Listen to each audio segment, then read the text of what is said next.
good morning, and great morning, guys. Welcome to another fabulous episode of Exit Strategies Radio Show.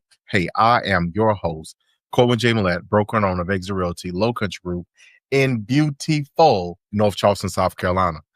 If this is your first time listening to this show, you, sir or ma'am, are in for a treat because our mission is very simple. That is to empower our community through financial literacy and real estate education, guys. We are legacy building.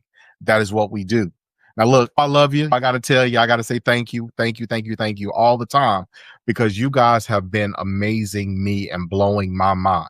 For those who tune in to us faithfully from one end of our area to the other, you guys rock. For those who listen to us around the globe, thank you so much. Thank you so much for tuning in. Now, we're diving into part 2 of our conversation with Jen and Joe Delafave. They are the Creative Finance Playbook podcast host. Let's jump in. Let's talk about the risk. Creative financing is interesting. Again, very interesting. So what are the risks in creative financing? That's the neat thing about it, because I learned a lot of lessons from a lot of big investors in 2008. Mm-hmm. And what was happening was they have a company, an LLC most typically, but then what would happen is they're going to buy properties in that LLC. But what many people don't realize is they're personally signing their name. They're personally guaranteeing that debt. If that property ever goes bad or something happens, they can now come after your personal assets, even though the property is owned by a company. It's because you personally guaranteed that debt. So to avoid that, it's called getting non-recourse debt, that if something goes bad, the only thing they could take back is the house. They can't come after you personally.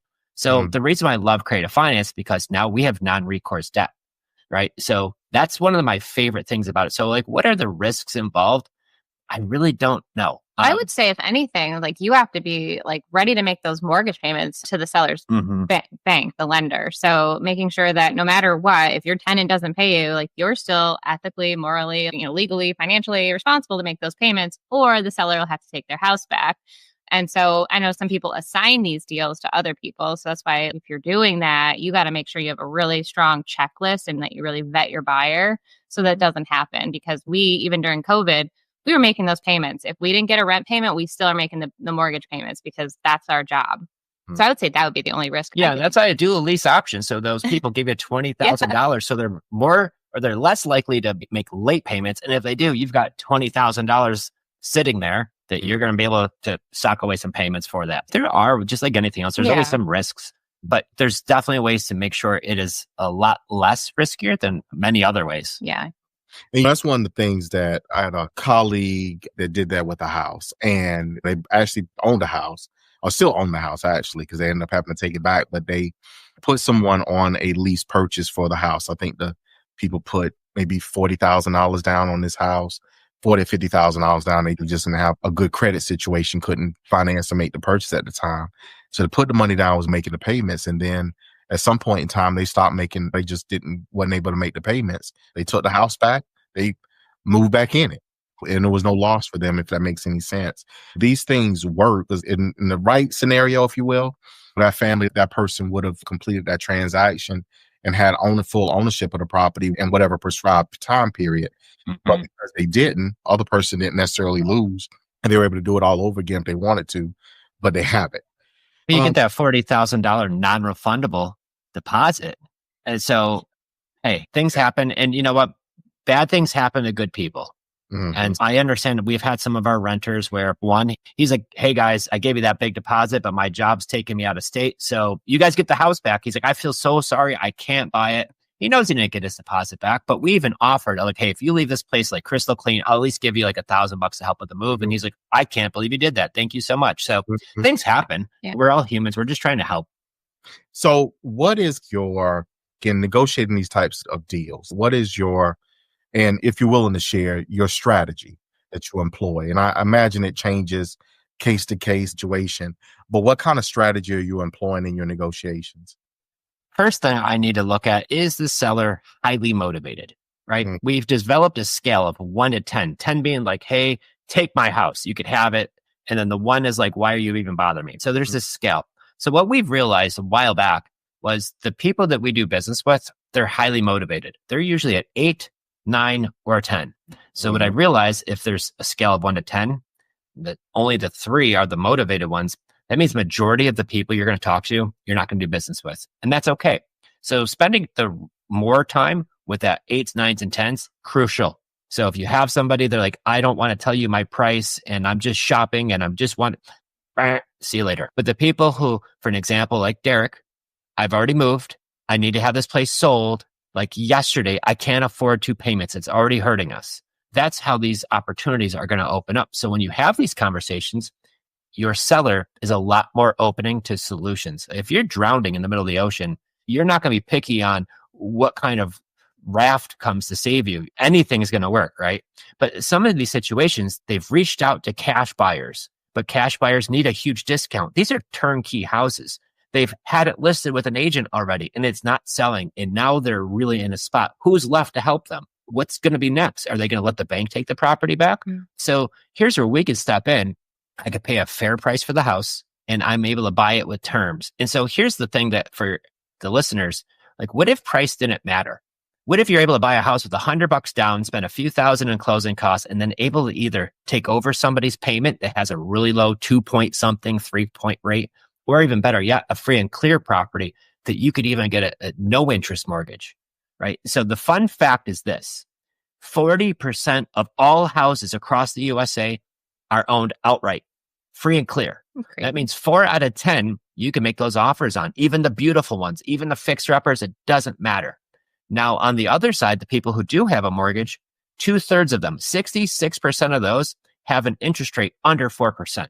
So what that means, there's opportunity all everywhere. Either I could take over someone's existing mortgage at a 2.85 rate, like I've got right now in Cape Coral, Florida, on this 3,000 square foot house. It's almost $1 million property at a 2.8 rate. That is crazy. So when I'm negotiating with the sellers, the one thing, and here's what I look at. Number one, my most important thing is I typically buy with no money down. That's exactly what I even say to the seller. Like, hey, Mr. Seller, I typically buy with no money down. Okay. And many times they'll just say, okay. I'm like, yay.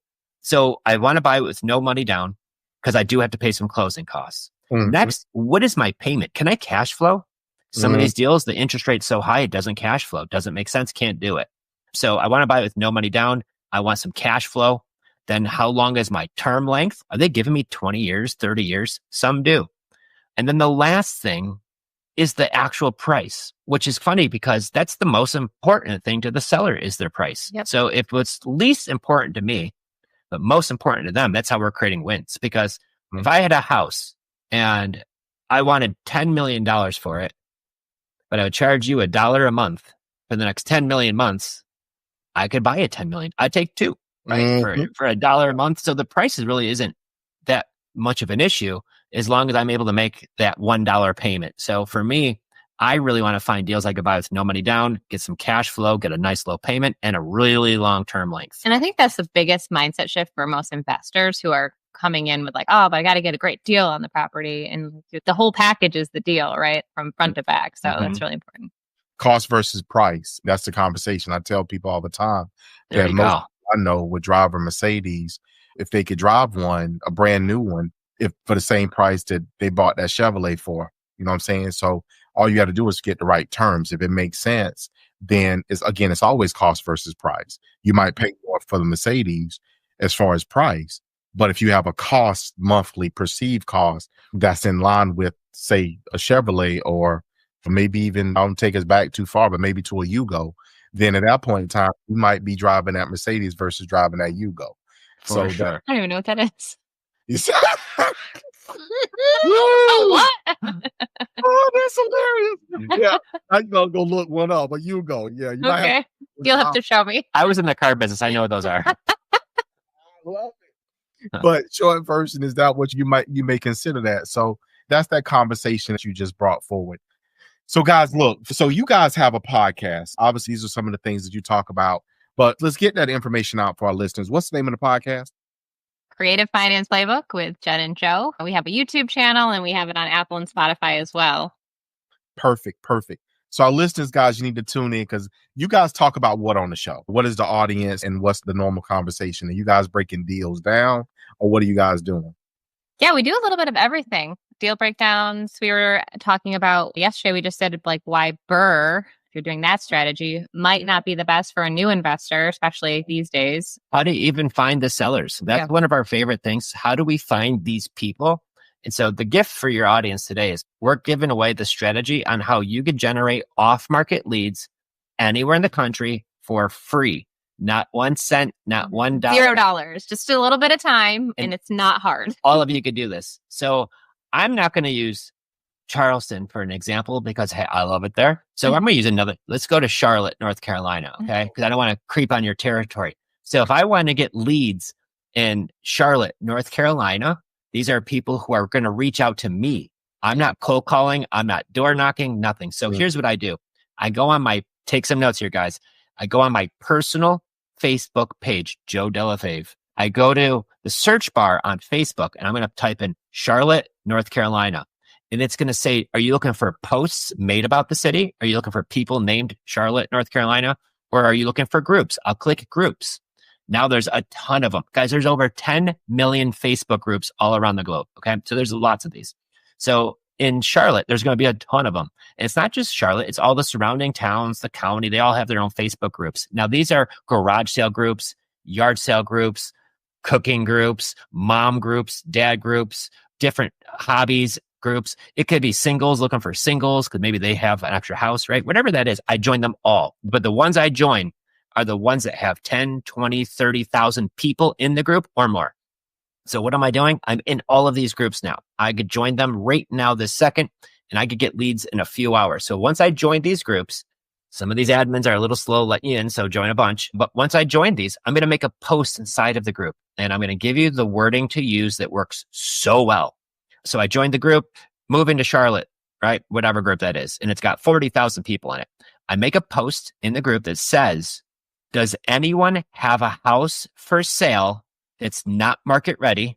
I'm looking to buy one in the next 2 to 3 months. But wait a minute. Before I hit submit, I'm going to change the background because in Facebook, you could put like the background to be like blue or pink or yellow. You could even use like the poop emoji. I don't recommend that one, but you stick with the blue or green because it really pops out. And then I'm going to hit submit. And then I'm going to do that in 4 or 5 or 6 Facebook groups. So what happens is if there's 30, 40,000 people in these groups, and I just put that into 5 of them, guys, do the math. That's a lot of people. You're getting in front of a couple 100,000 people, but not quite. Because Facebook only shows that post to about 6, 7% of the people in that group. That's still thousands of people that are going to see your post for free. Now, if you do that 5 or 6 days a week, I'm going to warn you, people are going to start reaching out to you. They're either going to comment on the post and say, I have a house I want to sell, or they're just going to straight DM you. But the thing is, if they're not friends with you, there's this message request folder in your messenger. You got to check that because I just opened mine up. I just did a post the other day and I had 4 people and they're like, hey, I saw your post. I'm going to be selling my house in 2 months. Hey, I saw your post. I need this thing sold right away. And I'm like, perfect. Now I just start messaging them, right? So if you go to our website, creativefinanceplaybook.com, this post is on there, even some instructions. If you missed it, go on there. But then here's the other gift for free. It's the 10 questions that we DM every seller. I do this by messenger, 1 question at a time. It's the same question. Now they're going to tell you about the property, why they want to sell it, how soon. They're going to tell you what they owe on the mortgage. And the way our script works, we ask the seller questions and they make us the offer. So if you're not great negotiating, don't matter. Just stick to asking these questions 1 at a time. And the really motivated people are going to answer them all. They're going to even tell you if they're open to terms. And if you find a 7, 8, 9, 10 motivation and you message them, get on the phone call with them. Okay. Call those people after you've already answered or they've already answered all the questions. Get on the phone. That's where the magic's going to happen. When they start giving you a hard time and they don't want to answer your question, move them to the side, whack those at lightning speed and find the ones that are motivated. Because there's actually, I don't want to sound weak, but there's a lot of people out there who actually need help. They're in a bind right now, right? And so the country right now overall is struggling. Groceries are high, everything is expensive right now. And there's some people who actually need our help. And there are more people aren't on Facebook. I feel like it's such an underused tool. Like, oh, well, I don't like Facebook. Well, you like it because maybe you're using it for the wrong reasons. And so there are people that are older that have homes that are just waiting on the other side of your computer, your phone, whatever. So just like putting it out there really does come right back to you. Bam. Woo! That is awesome. Guys, look here. See, I told you listeners, look, that whole wig. Some of y'all got to get your church wig back and twist that thing back on because they just moved out. Look here, they just moved that whole thing around. You over there, hands shaking, the wig done slid off to the side and stuff. This is amazing stuff. This is the stuff, if you will, guys, that dreams are made of. People miss it. Everyone wants to, again, go the more typical, quote unquote, traditional route of this, that, and the third. And that's fine. There's nothing wrong with it. But there are times and there are opportunities that present that allow this to happen. It takes a risk, but the more risk, the greater the reward. Yeah. And can I say one more thing? Please. This isn't just for rental properties. You could buy multifamily. You could do single family. I had somebody did a car wash this way. It works for so many. But if it also works if you want to buy your own house to live in. I got one of my good friends years ago says, Joe, I have a seller. He's in a jam. He might be open to terms. We work through it. He gets the deal. He's like, Joe, I made a mistake. I said, what's that? He's like, I took my wife to the house to show her this rental property and she fell in love and we're actually moving into it. And he still owns that house and beautiful family and they've now made it their home. So if you're even looking for your own home, because I know what they say is it's hard for this younger generation to even think of owning a home. If you were like my first deal, seller Steve, and I could buy a house with $100 down with a $500 payment, guys, affordability is out there. You just got to find the motivated sellers and make deals. And it's a numbers game. So majority of the people are going to say no. Good news. We already know that. So the more you're going to talk to, the more odds are you're going to have to win. Just like the lotto. That is awesome. So guys, look, we have definitely blown through our time today, which is amazing. But I still have this question, right? I refer to this as the mic drop, the hindsight question that many times we get, which is if you had this thing to do all over again, knowing what you guys know now, and I'm pretty positive where you're going to go because Jen, I think you was all over it a little while ago, but what would you have done differently or what would you have employed sooner that you believe would have changed your life and catapulted you beyond where you guys are now? What did you learn? I feel like we were trying to do it all ourselves for a very long time. And once we realized it was not hard to bring other people onto our team, teach them and pay them an education, and then also on a commission base, we were able to really start scaling at that point. I was really nervous to start growing a team and having a team member and employees, but you can't do this alone. You really need to have a great coach or mentor, a community that's going to support you to answer these questions as they come up, and then also like people on your side to help you do all the things. And so I'm type A. I try to do it all myself. That is not the way to go. You need rising tides, rise all boats or something. Yeah, rising tide raises all boats. Yeah. Mm-hmm. Good. Okay. All right. And I get that. So you guys have straight. I knew I was going to love this conversation because that is some of the stuff that I've been on recently, having secured a property recently, as well as just submitting an offer for another, looking down the road. Guys, I want to thank you for sharing your knowledge, your wisdom, providing your insight here to our listeners today. I really appreciate it. I appreciate you guys taking time out of your busy schedules. For our listeners, guys, y'all heard where they are. So I need you to go check them out. I need you to log on your favorite podcast app, Creative Finance Playbook. I want you to follow. I want you to subscribe. I want you to listen to this show. Yes, I want you to listen to this one too. All right. But I want you to listen to theirs as well. Because it's time for us to grow. It's time for us to engage. Most importantly, it's time for us to deploy the resources and the knowledge that we've been given and actually bring it to fruition. People work for a result. They work for progress. So it's time for us to put all that together and make that happen. So Jen and Joe, hey, thank you so much from the bottom of my heart for being a part of the Strategy Radio Show family and being on today. Thank you for having us. Yeah, this is a blast. Great. Thanks so much for having us on. And when we come to Charleston next time, we got to come see you live. So can't wait. Yeah. Oh, let's do it. Let's make it happen. Love it. So for our listeners, guys, y'all know how I feel. Y'all know what I say. Y'all know I always put the two of those things to you and I give it to you this way, which is to tell you that I love you. I love you. I love you. And we're going to see you guys.